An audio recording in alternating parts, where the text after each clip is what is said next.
नमस्कार दोस्तों, स्वागत है आपका भक्ति अमृत रस चैनल पर, जहां आपको मिलती हैं शक्तिशाली व्रत कथा और भक्ति से जुड़ी हुई जानकारियां।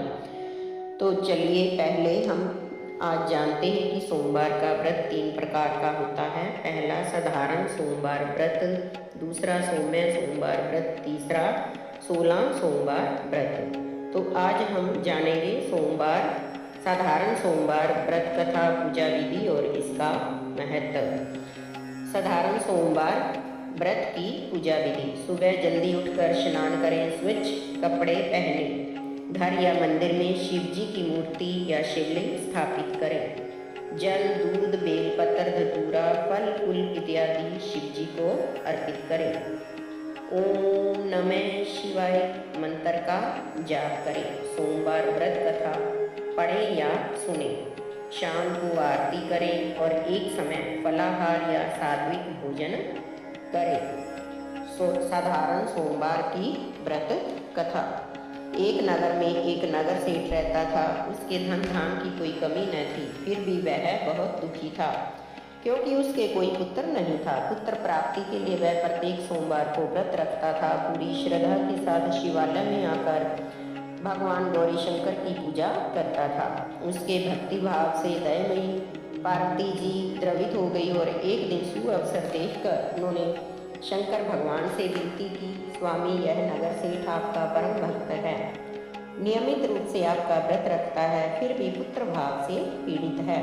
कृपया इसकी कामना पूर्ण कीजिए। दयालु पार्वती की ऐसी इच्छा को सुनकर भगवान शंकर ने कहा, पार्वती, यह संसार कर्म भूमि है, इसमें जो जैसा करता है वह वैसा ही भरता है। इस साहूकार के भाग्य में पुत्र सुख नहीं है। शंकर के इनकार से पार्वती जी निराश नहीं हुई। उन्होंने शंकर जी से तब तक आग्रह करना जारी रखा जब तक कि वे उस साहूकार को पुत्र सुख देने को तैयार नहीं हो गए। भगवान शंकर ने पार्वती से कहा, तुम्हारी इच्छा है, इसलिए मैं इसे एक पुत्र प्रदान करता हूँ, लेकिन उसकी आयु 12 वर्ष ही होगी। संयोग से नगर सेठ गौरी शंकर संवाद सुन रहा था। समय आने पर सेठ को सर्वगुण संपन्न पुत्र रत्न की प्राप्ति हुई। सब और खुशियां मनाई गई। नगर सेठ को बधाइयां दी गई, लेकिन नगर सेठ की उदासी में कोई कमी नहीं आई, क्योंकि वह जानता था कि यह पुत्र केवल 12 वर्ष के लिए ही प्राप्त हुआ है। उसके बाद काल बलि इसे मुझसे छीन लेगा। इतने पर भी सेठ ने सोमवार का व्रत और गौरी शंकर का पूजन हवन यथाविधि पूर्ववत ही जारी रखा। जब बालक 11 वर्ष का हो गया तो वह पूर्व युवा जैसे लगने लगा। फलतः सभी चाहने वाले कहने लगे कि उसका विवाह कर दिया जाए। नगर सेठानी का भी यही आग्रह था, किंतु नगर सेठ पुत्र के विवाह को तैयार नहीं हुआ। उसने अपने साले को बुलवाकर आदेश दिया कि वह पर्याप्त धन लेकर पुत्र सहित काशी के लिए कूच करे और रास्ते में भजन, दान, दक्षिणा देता हुआ काशी पहुंचकर सर्व विद्या में पूर्ण बनाने का प्रयास करे। मामा भांजे काशी को रवाना हुए। हर पड़ाव पर वे यज्ञ करते, ब्राह्मणों को भोजन कराते, दान दक्षिणा देकर दीनहीनों को संतुष्ट करते। इसी प्रकार वह काशी जी की ओर बढ़ रहे थे कि एक नगर में उनका पड़ाव पड़ा और उस दिन उस नगर के राजा की कन्या का विवाह था। बारात आ चुकी थी, किंतु वर पक्ष वाले भयभीत थे, क्योंकि उनका वर एक आंख से काना था। उन्हें एक सुंदर युवक की आवश्यकता थी। गुप्तचरों से राजा को जब नगर सेठ के पुत्र की रूप गुण की चर्चा का पता लगा तो उन्होंने मामा भांजे को अपने पास बुलाकर अपना उद्देश्य समझाते हुए यकीन दिलाया कि विवाह के पूरा होने तक लड़का बना रहेगा तो वे उन दोनों को पर्याप्त धन देंगे और उनका एहसान भी मानेंगे। नगर सेठ का लड़का इस बात के लिए राजी हो गया। कन्या पक्ष के लोगों ने राजा की पुत्री के भाग्य की सराहना की। उसे इतना सुंदर वर प्राप्त हुआ। जिस समय नगर सेठ का पुत्र विदा होने लगा तो उसने राजा की पुत्री की चुनरी पर लिख दिया कि तुम्हारा विवाह मेरे साथ हुआ है। मैं राजा का लड़का न होकर नगर सेठ का पुत्र हूँ और विद्याध्ययन के लिए काशी जा रहा हूँ। राजा का लड़का तो काना है। राजा की लड़की अपने वर को लिखता देख रही थी। समय आने पर उसने पढ़ा और विदा के समय काने लड़के के साथ जाने से इनकार कर दिया। फलतः राजा की बारात खाली हाथ लौट गई। नगर सेठ का पुत्र काशी में जाकर पूरी श्रद्धा और भक्ति के साथ विद्या की आराधना में जुट गया। उसके मामा ने यज्ञ और दान पुण्य का क्रम जारी रखा। जिस दिन लड़का पूर्ण 12 वर्ष का हो गया, उस दिन भी और दिनों की तरह यज्ञ आदि हो रहे थे। तभी उसकी तबीयत खराब हुई। वह भवन के अंदर ही कमरे में आकर लेट गया।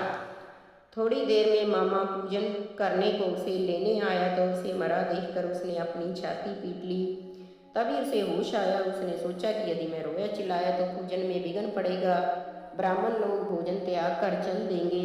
अतः उसने धैर्य धारण कर समस्त कार्य निपटाया और उसके बाद जो रोना पीटना शुरू किया तो उसे सुनकर सभी सुनने वालों के हृदय विदीर्ण होने लगे। सौभाग्य से उसी रास्ते से गौरी शंकर भी जा रहे थे। गौरी के कानों में वह करुण क्रंदन पहुंचा तो उसने वात्सल्य से पूर्ण हृदय करुणा से भर गया। सही स्थिति का ज्ञान होने पर उन्होंने शंकर भगवान से आग्रह किया कि वे उस बालक को पुनः जीवन प्रदान कर दें। शंकर भगवान को पार्वती जी की प्रार्थना स्वीकार करनी पड़ी। नगर सेठ का इकलौता लाल पुनः जीवित हो गया। शिक्षा समाप्त हो चुकी थी। मामा भांजे वापिस लौट लिए। रास्ते में पहले की तरह यज्ञ करते, दान दक्षिणा देते और उसी नगर में पहुँचे जहाँ के राजा की कन्या के साथ लड़के का विवाह हुआ था। तो ससुर ने लड़के को पहचान लिया। अत्यंत सादर सत्कार के साथ उसे राजमहलों में ले गया। शुभ मुहूर्त निकाल कर कन्या और जमाता को पूर्ण दहेज के साथ विदा किया। नगर सेठ का लड़का पत्नी के साथ जब अपने घर पहुंचा तो पिता को यकीन नहीं आया। लड़के के माता पिता अपनी ऊंची हवेली की छत पर चढ़े बैठे थे। उनकी प्रतिज्ञा थी कि वहां से तभी उतरेंगे जबकि लड़का स्वयं उन्हें अपने हाथ का सहारा देकर नीचे उतारेगा, वरना ऊपर से छलांग लगाकर आत्महत्या कर लेंगे। इसलिए लड़का अपनी पत्नी के साथ हवेली की छत पर गया।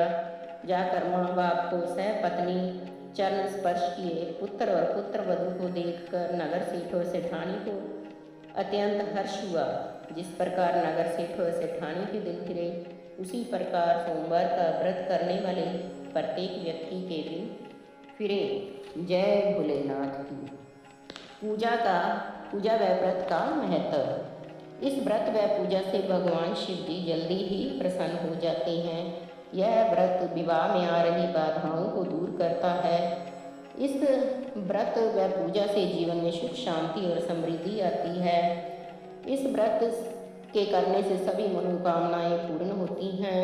इससे मानसिक शांति और सकारात्मक ऊर्जा मिलती है।